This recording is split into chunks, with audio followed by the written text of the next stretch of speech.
এই পৃথিবীতে সব নবীদের মধ্যে থেকে মুসা আলাইহিস সালামের মেজাজ ছিল খুব গরম।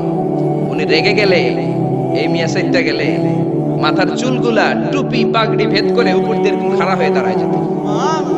মুসা আলাইহিস সালাম বললেন, রব্বি আরিনি আনজুর ইলাইক, ও আল্লাহ আমি আপনারে দেখতে চাই। আল্লাহ বললেন, না মুসা আমারে দেখা যাবে। আল্লাহ বললেন, দেখা যাবে না মুসাকে আমি দেখেই ছাড়ব। আল্লাহ বলল, না না। আল্লাহ বলে নো, মুসা বলে ইয়েস। আল্লাহ বলে নো, মুসা বলে ইয়েস। আল্লাহ কি বলে? মুসা কি বলে? আল্লাহ বলল নো, মুসা কয় ইয়েস। ভেজাল আছে না নাই? আল্লাহ বললেন, মুসা তিনবার নো বললাম, তুমি তিনবার ইয়েস বললা, তুমি তো ভেজাল লাগাই দিলা মুসা। মুসা আলাইহিস সালাম বললেন, ভেজাল টেজাল বুঝি না, আপনারে আমি দেই খাই সারু। কারণ মুসা আলাইহিস সালাম আল্লাহর আওয়াজ শুনতেন। আপনি কি আল্লাহর আওয়াজ শুনেন? তো আপনার দেখার বাসনা কেমন আর মুসা আলাইহিস সালামের দেখার বাসনা কেমন তো একরকম নয়। উনি তো আল্লাহর আওয়াজটা শুনতেন। ওয়া কাল্লামাল্লাহু মুসা তাকলিমা, without any media, without any via. আল্লাহ সরাসরি মুসার সাথে কথা বলতেন। জোরে করে আল্লাহু আকবার। উনি প্রতিদিন আল্লাহর সাউন্ডটা শুনেন। আল্লাহর সাউন্ড এত সুন্দর, না জানি আল্লাহ দেখতে কত সুন্দর। এই চিন্তা মুসা আলাইহিস সালামের মধ্যে আছে না নাই? এজন্য মুসা আলাইহিস সালাম তিনবার বললেন ইয়েস ইয়েস ইয়েস। আল্লাহ আমি দেখেই ছাড়বো। আল্লাহ কয় নো নো নো। ভেজাল লাগছে না? আল্লাহ বললেন, মুসা কোন নবী এমন আবদার করে নাই, তুমি কেন করলা? মুসা কয় আমি এমনই করি, আমি আমার যেটা মনে চাই ওইটা আমি আদায় কইরা সারি। সুবহানাল্লাহ কইবেন না? আল্লাহ বললেন, ঠিক আছে, ফাইন ইস্তাকাররা মাকানাহু ফাসাউফা তারানি। তোমার দিকে নূরের তাজাল্লি দিলে তোমার তো খুঁজে পাওয়া যাবে না রে মুসা। আমি আমার নূরের তাজাল্লিটা আরব বিশ্বের সব চাইতে উঁচু পাহাড় তুর পাহাড়ের উপরে দেব। আমার নূরের ফোকাস আমি তুর পাহাড়ের উপরে দেব। ফাইন ইস্তাকাররা মাকানাহু ফাসাউফা তারানি। তুর পাহাড় যদি টিকে থাকতে পারে তুমি কিছু দেখলে দেখবে, আর তুর পাহাড় টিকে থাকতে না পারলে তোমার দেখা সম্ভব না। চিল্লায় বলে ঠিক না? এই পৃথিবীতে সবচেয়ে বড় পাহাড় এশিয়া মহাদেশে হচ্ছে মাউন্ট এভারেস্ট, ইউরোপের হচ্ছে আলাস্কা পর্বতমালা, আমেরিকাতে হচ্ছে আল্পস পর্বতমালা, আরব বিশ্বের সবচেয়ে বড় পর্বতের নাম হলো তুর পাহাড়ের পর্বতমালা। কোন সুবহানাল্লাহ। এই তুর পাহাড়ের চূড়ায় আমি 2 বার উঠেছি। যে তুর পাহাড়ের কথা আল্লাহ কোরআনে 10 বার বলেছেন। আমার জীবনে এত কষ্ট কখনো হয় নাই যত কষ্ট হয়েছে তুর পাহাড়ে উঠতে। 120 জনের একটা কাফেলা নিয়ে আমি উঠেছিলাম, কাঁধে ব্যাগ। কত কষ্ট যে হয়েছে। পাহাড় কেটে কেটে সরকার রাস্তা বানিয়ে রেখেছে। দিনের বেলা ওঠা যায় না, ওঠা শুরু করতে হবে রাত 12টা 1টায়। উঠতে উঠতে আপনি রাত 4টার দিকে পৌঁছবেন। আবার ফজরের আজান দেয়া মাত্রই নামাজ পড়ে ব্যাক করবেন। You have to return back. ওখানে পৃথিবীর প্রাচীন একটা খ্রিস্টানদের গির্জা আছে, সেন্ট ক্যাথরিনা গির্জা। ওইখানে একটা গাছ আছে, যে গাছের ভেতর থেকে মুসা আলাইহিস সালাম আল্লাহর আলো দেখেছিলেন। ওই গাছটা আজও আছে। খ্রিস্টান, ইহুদি, মুসলমান 3 ধর্মের লোকদের জন্য এটা তীর্থস্থান, সবাই যায়। ওই গাছের গোড়া দিয়ে প্রতি বছর নতুন গাছ গজায়। খ্রিস্টানরা ওইখানে মনের কথা লিখে গার্লফ্রেন্ডের নাম লিখে দিয়ে আসে কাগজে, যাতে দেশে আসলে গার্লফ্রেন্ডের সাথে বিয়ে হয়ে যায়। ওই গাছে লাগাই দিলে আপনার গাছ কিছু করতে পারবে না। সুতা লাগাইলে সুতা আপনারা কিছু করতে পারবে না। মিয়া করতে পারে একজন, তিনি কে? চূড়ায় উঠলাম ফজরের সময়। এত কষ্ট হয়েছে এই তুর পাহাড়ের চূড়ায় উঠতে, অসম্ভব কষ্ট। বাংলাদেশের পাহাড়গুলো মাটির পাহাড়। আপনি বান্দরবানের চিম্বুক পাহাড়ে যান, আমি উঠেছি চিম্বুকের চূড়ায়। সেনাবাহিনীর মিলিটারি ক্যাম্প আছে ওখানে। 3টার দিকেও চমৎকার বাতাস, সমস্যা নাই, কারণ পাথরটা মাটির পাথর। মাটির পাহাড়। পাহাড়টা কিসের পাহাড়? আর আরব বিশ্বের পাহাড়গুলো পাথরের পাহাড়। ওই পাথরের কন্টাকে যদি সানশাইন লাগে, সূর্যের আলো লাগে, 2 ঘন্টার মধ্যে মরুভূমির মতো গরম হয়ে যায়, আর থাকা যায় না। আমরা নেমে আসলাম ফজরের নামাজ পড়ে। আল্লাহ বললেন, মুসা ঠিক আছে, বায়না যখন ধরেছো, আমার নূর দেখতে চাও, তাড়াতাড়ি তুর পাহাড়ের উপরে উঠে যাও। আগামীকাল তুর পাহাড়ের উপরে তুমি এতটার সময় আসবে, আমি আমার নূরের তাজাল্লি তুর পাহাড়ে দিয়ে দেব। যদি তুর পাহাড় টিকতে পারে তুমি দেখবা। মুসা আলাইহিস সালাম তো খুশিতে পাকপাকুম। এতদিন আল্লাহর আওয়াজ শুনতাম, এখন আল্লাহরে দেখবো। নূর দেখা যাবে। পরের দিন ওযু করে গোসল করে সাইয়েদনা মুসা আলাইহিস সালাম দৌড়াতে দৌড়াতে টাইমের আগেই হাজির। টাইমের আগেই যে তুর পাহাড়ের উপরে হাজির। আল্লাহ বললেন, মুসা এত আগে আসলা কেন? মুসা কয়, আমার তো আর সময় না। সুবহানাল্লাহ। আল্লাহ বললেন আমার সব কাজ টাইমলি হয়। সময় যখন হলো, শেষবারের মতো আল্লাহ মুসা আলাইহিস সালামকে জিজ্ঞেস করলেন, মুসা তুমি কি আসলেই আমার নূর দেখতে চাও কিনা? কারণ খেলাটা সাধারণ কোনো খেলা নয়, এটা বিপিএল এর খেলা নয়, আইপিএল এর নয়, এটা মুসার সাথে বিশ্ব গভর্নমেন্টের খেলা, ঠিক না? খেলার মাঝখানে যে যদি বলে আমি খেলবো না, তাহলে কিন্তু হবে না রে মুসা। আমার নূরের তাজাল্লি আমার আরশের উপর থেকে দুনিয়াতে পড়বে, খেলাটা বড় ডেঞ্জারাস খেলা, ঠিক কিনা? মুসা আলাইহিস সালাম বললেন ব্যাপার না, আমি রাজি। সবচেয়ে শক্তিশালী নবী ছিলেন মুসা আলাইহিস সালাম। আল্লাহ বললেন মুসা আমারে তুমি দেখতে চাও, তুর পাহাড়ের মধ্যে সোজা হয়ে দাঁড়াও। সাইয়েদনা মুসা আলাইহিস সালাম সোজা হয়ে দাঁড়িয়ে রইলেন। মুসা আলাইহিস সালাম শক্ত করে দাঁড়িয়ে রইলেন। আল্লাহ বললেন মুসা এই খেলাটা সাধারণ খেলা না, তোমার সাথে আমি আল্লাহর খেলা, দেখবা কিনা বলো? মুসা কয় আমি রাজি।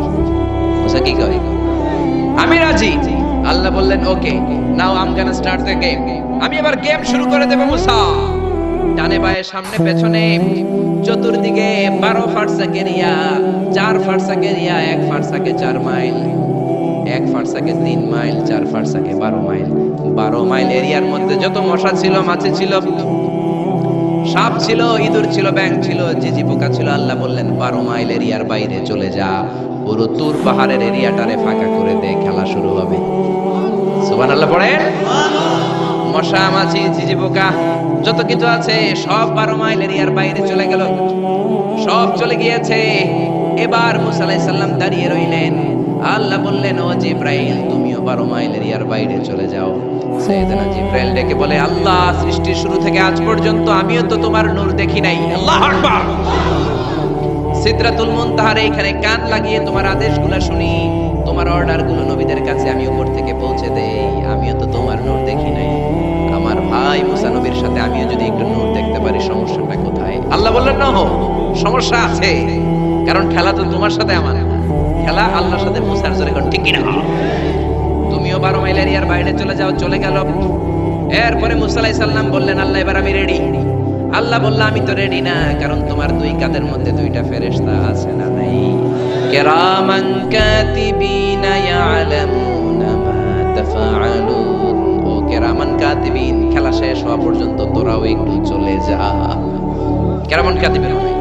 এবার আল্লাহ 12 মাইল এরিয়ার মধ্যে স্পেশাল সিকিউরিটি ফোর্স এঞ্জেল পাঠালেন। ফেরেশতারা চলে আসলো। তারা হাতের সাথে হাত লাগিয়ে, পায়ের সাথে পা লাগিয়ে 12 মাইল এরিয়ার মধ্যে বিশাল সীসা ঢালা প্রাচীর দেয়াল দিয়ে দিল। আল্লাহু আকবার। খেলার মধ্যে বাউন্ডারির দরকার আছে না নাই? বিশাল 12 মাইলের বাউন্ডারি দিয়ে আল্লাহ বললেন মুসা শেষবারের মতো জিজ্ঞেস করি তুমি খেলতে রাজি আছো কিনা? মুসা কয় ব্যাপার না, শক্ত হয়ে দাঁড়িয়ে রইলেন। আল্লাহ বললেন ঠিক আছে। রব্বুল আলামিন এবার 12 মাইল এরিয়াটাকে ঘুটঘুটে অন্ধকার করে দিলেন। এত অন্ধকার, মুসা আলাইহিস সালাম নিজের হাত নিজে দেখে না, নিজের শরীরকে নিজে দেখে না। এত ঘুটঘুটে অন্ধকার, অন্ধকার দেখে আশেপাশে কোনো আওয়াজ নাই। এতক্ষণ মশামাছির বনবন ছিল, ঝিঝি পোকার ঝিঝি শব্দ ছিল, এখন কোনো আওয়াজ নাই। মুসা নবীর অন্তরে এবার ভয় ঢুকাই দিছে কে? এবার একটু নড়ে সরে বসছে। ভয় লেগেছে, কিন্তু ওই যে আল্লাহর নূর দেখবে আকাঙ্ক্ষা, মনোবল এখনো হারায় নাই। আল্লাহ আবারও বললেন মুসা রেডি আছো কিনা? মুসা কয় কি কয়? ওই যে ব্যাপার না। মুসা আলাইহিস সালাম দাঁড়িয়ে রইলেন। তিনি বললেন ইয়েস আমি দেখবো। এবার আল্লাহ মুসা আলাইহিস সালামের চোখের পাওয়ার বাড়িয়ে দিলেন। আল্লাহ বললেন তোমার চোখের জ্যোতি আমি বাড়িয়ে দিলাম, ঊর্ধ্ব জগতের জিনিস এখন তুমি দেখবা, ঊর্ধ্বাকাশের জিনিস দেখবা। উপরের দিকে তাকাও। 12 মাইল এরিয়াকে অন্ধকার দূর করে আলোময় করে দিলেন। এবার সাইয়েদনা মুসা আলাইহিস সালামের চোখে এত পাওয়ার, উপরের দিকে তাকিয়ে সব দেখতে পেলেন। সুবহানাল্লাহ। তাকিয়ে দেখলেন প্রথম আকাশের মহাশূন্য, তারপরে প্রথম আকাশ। আমরা যেটা দেখি এটা কিন্তু প্রথম আকাশ। আপনি জীবনেও আকাশ দেখেন নাই। আকাশ কি এত কাছে? আপনি যা দেখেন it's a space, open space. প্রথম আকাশের মহাশূন্য, তারপরে প্রথম আকাশ, তারপরে দ্বিতীয় আকাশের মহাশূন্য, তারপরে দ্বিতীয় আকাশ, তারপরে তৃতীয় আকাশের মহাশূন্য, তারপরে তৃতীয় আকাশ। আপনারা সূর্য, চন্দ্র, galaxy, milky way, black hole, proxima centauri, alpha centauri, alpha centauri B, যা দেখেন সব প্রথম আকাশের মহাশূন্যের ভেতরে। চিল্লায় বলেন ঠিক কিনা? মুসা আলাইহিস সালাম তাকিয়ে দেখলেন তারা দেখা যায়। এরপরে প্রথম আকাশ, তারপরে দ্বিতীয় আকাশের মহাশূন্য, তারপরে দ্বিতীয় আকাশ। একটার চেয়ে আরেকটা আকাশ বড়। বলেন ঠিক কিনা? বিশ্বনবী বললেন প্রথম আকাশের চেয়ে দ্বিতীয় আকাশ কত বড়? শোনো শোনো, তোমার হাতের আংটিটা যদি মরুভূমির মাঝখানে তুমি ছেড়ে দাও, মরুভূমির তুলনায় তোমার হাতের আংটি যত ছোট, আল্লাহর দ্বিতীয় আকাশের তুলনায় আল্লাহর প্রথম আকাশ তত ছোট। একটার চার একটা বড়। তিনি সপ্ত আকাশ দেখতে পেলেন, তারপরে দেখলেন সিদরাতুল মুনতাহা, তারপরে তাকিয়ে দেখলেন বাইতুল মামুর। এটা ফেরেশতাদের কিবলা, জোরে কোন ঠিক কিনা? আমরা কাবা ঘরে মক্কায় যে চারিদিকে তাওয়াফ করি, ফেরেশতারা ঠিক কাবার বরাবর উপরে বাইতুল মামুরের চারদিকে তাওয়াফ করে। একসাথে 70,000 ফেরেশতা করে, একবারে 70,000 ফেরেশতা একবার যদি তাওয়াফ করে, কিয়ামত পর্যন্ত দ্বিতীয়বার কোন ফেরেশতা তাওয়াফের চান্স পাবে না। কোন সুবহানাল্লাহ। কোটি কোটি ফেরেশতা সিরিয়াল দিয়ে তাদের কাজ শেষ করে এখানে তাওয়াফের জন্য লাইন দিয়ে থেকে চিল্লায় বলেন আল্লাহু আকবার। এরপরে সাইয়েদনা মুসা আলাইহিস সালাম তাকিয়ে দেখলেন বিশাল বড় কোরআনের বাড়ি দেখা যায়, বাল হুয়া কোরআনুম মাজিদ ফি লাউহিন মাহফুজ। লাউহে মাহফুজ দেখতে পেলেন। এরপরে তাকিয়ে দেখেন আল্লাহর কুরসি দেখা যায়, তারপরে দেখলেন আল্লাহর আরশ দেখা যায়, তারপরে দেখলেন আল্লাহর 70,000 নূরের পর্দা দেখা যায়। কোন সুবহানাল্লাহ। এবার আল্লাহ নূরের পর্দা থেকে নূরের ফোকাস করবেন। সবচেয়ে ছোট পর্দা হলো প্রথম পর্দাটা। রব্বুল আলামিন বললেন মুসা, তুমি শেষবারের লাস্ট ডেস্টিনেশনে, শেষ স্টেশনে চলে এসেছো। এবার যদি তুমি আমার নূর দেখতে চাও দেখাবো, তুমি দেখতে না চাইলে খেলা বন্ধ করে দিব। দেখতে চাও কিনা? মুসা বলে আমি দেখতে চাই। রব্বুল আলামিন মুসার কথা শুনে এবার নূরের পর্দা থেকে নূরের ফোকাস দিবেন। কতটুকু দিবেন? মুফাসসির হয়রান হয়ে গিয়েছেন। ব্যাখ্যায় কি বলবেন? কেউ কেউ বলেছেন ইসলাম উন্মুলাতিল খুনসার। এই যে আমরা কানি আঙ্গুল বলি না, এটারে আরবিতে এটার বলে খেনসার, এটার বলে ইবহাম, এটার বলে সাবাবা, এটার বলে উস্তা, এটা বিনসার, এটা খেনসার। ইবহাম সাবাবা আমরা বলি শাহাদাত আঙ্গুল, আরবিতে বলে সাবাবা, এটার বলে উস্তা, এটার বলে বিনসার, এটার বলে খেনসার। মুফাসসিরিন ইকরাম বলেন খেনসার আঙ্গুল পরিমাণ এই আঙ্গুলের কানি আঙ্গুলের সামনে যতটুকু পরিমাণ, ওই পরিমাণ জায়গা আল্লাহ 70,000 নূরের পর্দা নয়, শুধুমাত্র প্রথম পর্দাটা এতটুকু ফাঁক করেছে। আবার কোন কোন মুফাসসিরিন বলেছেন না না, এত বেশি না। একটা সুয়ের পেছনে যত ছিদ্র, সুয়ের ভেতরে সুতা ঢোকানোর জন্য যতটুকু ছিদ্র লাগে, ততটুকু ছিদ্র আল্লাহ আলাদা করে তিনি ফোকাস করেছেন। ফালাম্মা তাজাল্লা রাব্বুহু লিল জাবালি জাআলাহু দাক্কা ওয়া খাররা মূসা সাইকা। রব্বুল আলামিন নূরের তাজাল্লি যখন তুর পাহাড়ের উপর দিলেন, এক সেকেন্ডের জন্য নূরের ফোকাস নয়, এক সেকেন্ডে 1000 ভাগ করলে হয় 1 মাইক্রোসেকেন্ড, 1 মাইক্রোসেকেন্ডে 1000 ভাগ করলে হয় 1 ন্যানো সেকেন্ড। 1 ন্যানো সেকেন্ডের জন্য রব্বুল আলামিন নূরের ফোকাস দিলেন। কোন সুবহানাল্লাহ। সুবহানাল্লাহ। ওই নূরের ফোকাস পেয়ে ফালাম্মা তাজাল্লা রাব্বুহু লিল জাবালি জাআলাহু দাক্কা ওয়া খাররা মূসা সাইকা। মুহূর্তের মধ্যে বিশাল সিলসিলা তুরে সাইরা আল্লাহর নূরের তাজাল্লিতে জ্বলে পুড়ে মেসাকার হয়ে যায়। মূসা আলাইহিস সালাম কি আর দেখবে? এটা তো 1 সেকেন্ডও না।